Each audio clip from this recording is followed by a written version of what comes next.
দর্শক, আবার আমি হাজির হইলাম আপনাদের মধ্যে একটি নিখোঁজ সংবাদ নিয়ে। দর্শক, আমি এই মুহূর্তে আছি কটিয়াদীর উপজেলার চান্দপুর ইউনিয়নের বলুক মার্কেট, কিশোরগঞ্জ জেলা কটিয়াদী থানার ৪ নং চান্দপুর ইউনিয়ন পরিষদের ৩ নং ওয়ার্ডের বাসিন্দা। আমি একজন বাংলাদেশ আনসার বাহিনীর সাধারণ আনসার বাহিনীর চাকরি করি। আমার ছেলে মোহাম্মদ মাহবুব রহমান সামি গত ১৪ তারিখ সকালে দুর্গাপুর মদিনাতুল কৌমিয়া ইসলামী মাদ্রাসা থেকে নিখোঁজ হয়। আজকে ২-৪ দিন ধরে ওর কোনো খবর বার্তা পাইনি।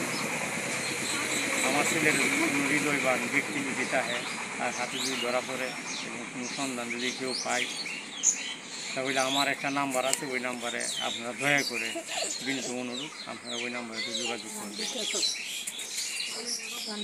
আর বাংলাদেশ আইন শৃঙ্খলা বাহিনীর উদ্দেশ্য করে বলছি, তারা তো বিভিন্ন জায়গা তারা নিয়োজিত আছেন। আপনারা যদি আপনারা কোনো এরকম কোনো সন্ধান পান, যদি পায়া থাকেন, তাহলে আমাদের কটিয়াদী থানা আপনারা একটু আমরা বিনীত অনুরোধ ওই জায়গা আমাদের একটু যোগাযোগ করবেন।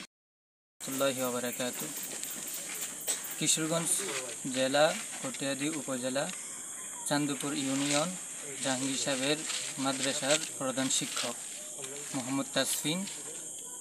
তো আমার নেতৃত্বে ৫০ জন ছাত্র পড়ালেখা করে।